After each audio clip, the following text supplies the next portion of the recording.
Good evening and welcome to News Channel 8. I'm Jerome Aegean, and these are some of the top stories we have for you tonight. Another killing on St. Croix. This time it's red brick. A drug operation digs up more than just weed. We've got the exclusive, and inner city gardening at Piggy Gerard's housing community. These stories and more up next on News Channel 8.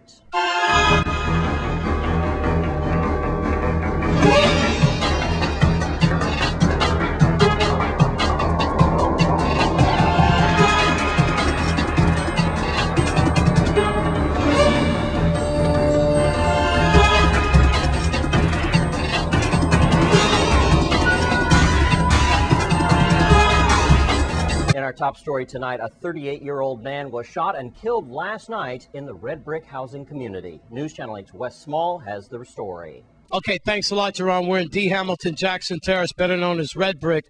All hell broke loose at around between 9 and 9:30 last night. Criminal Investigation Bureau detectives say that around 9:15, we have one individual here, a 38-year-old, who was caught in crossfire with two cars, apparently. I understand this is the location where I'm standing at. This is where he took the bullets. I wanted to remind you, though, as the camera pans in that area, that remember Troy, he was killed, within 60 days ago? I remember we were just here. I'm sorry, his last name eludes me, but this is the second homicide in about 2 months from this area.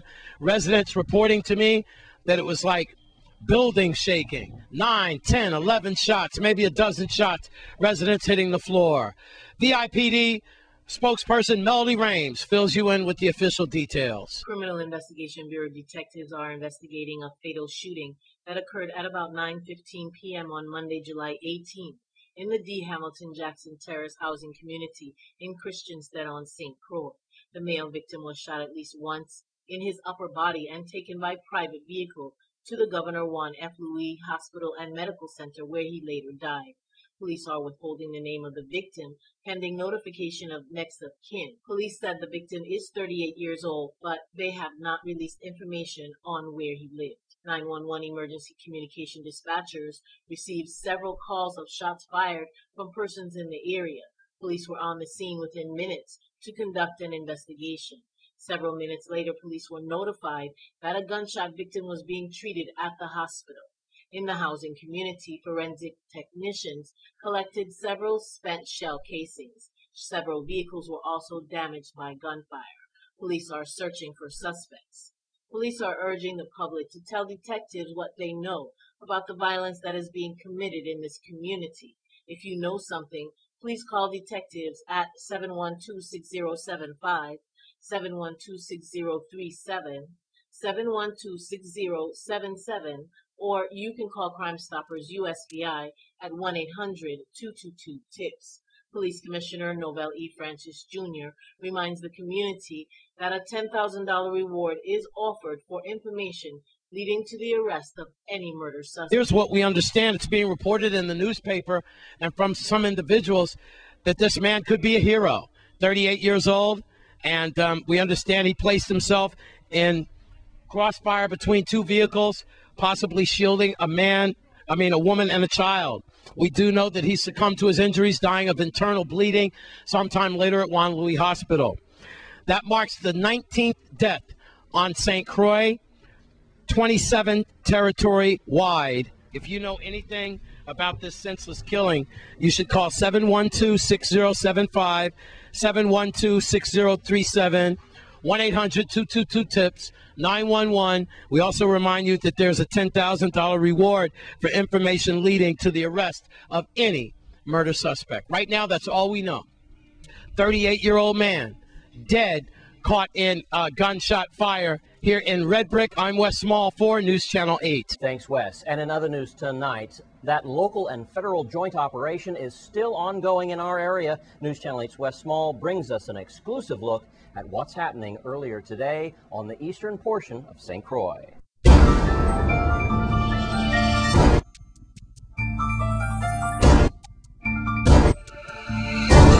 Okay, thanks a lot, Jerome. Here's what's going on. It's 11:30. This is a News Channel 8 exclusive you'll only see on Channel 8. I want you to follow me, as right now we're in Cotton Valley area, VIPD, and we have customs, ICE, We're the only media here. We're here very early in the ball game. You're getting an exclusive look.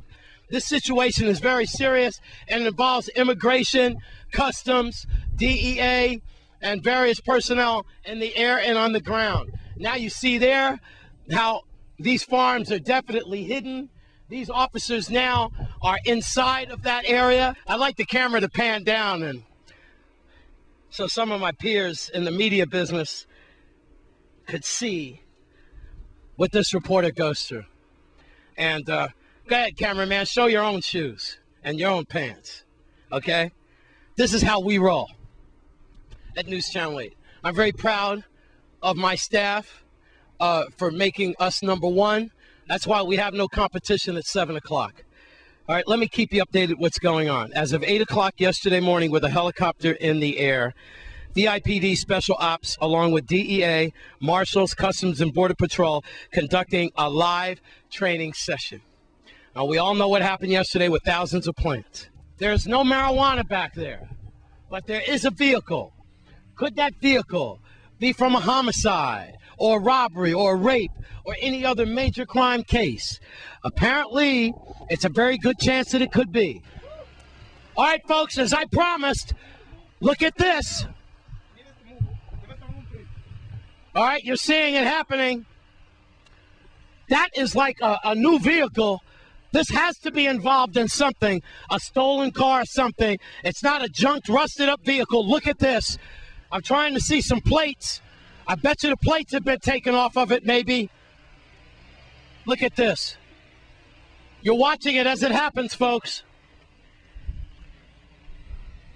Is this your car?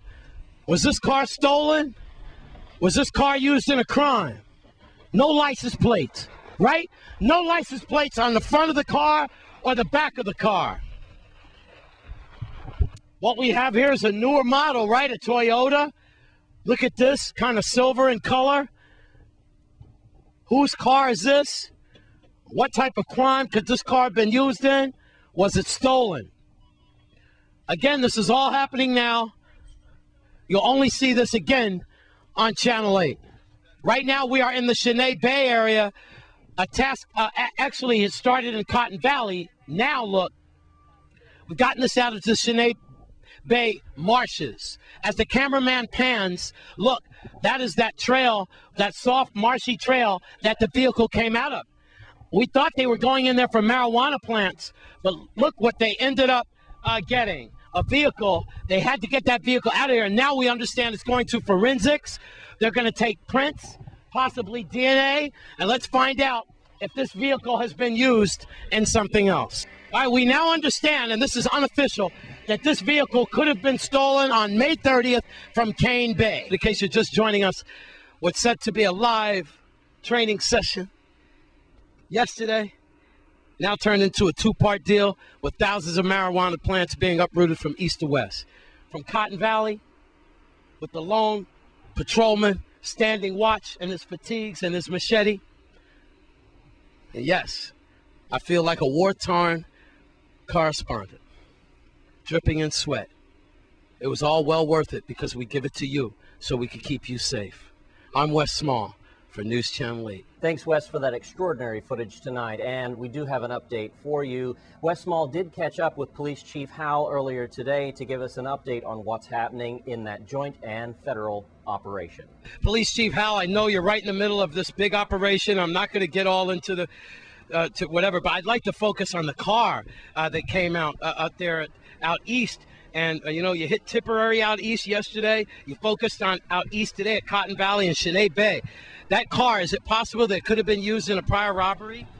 We don't know. Forensics can process the car. We'll see what we get out of it. It's been stolen since late May.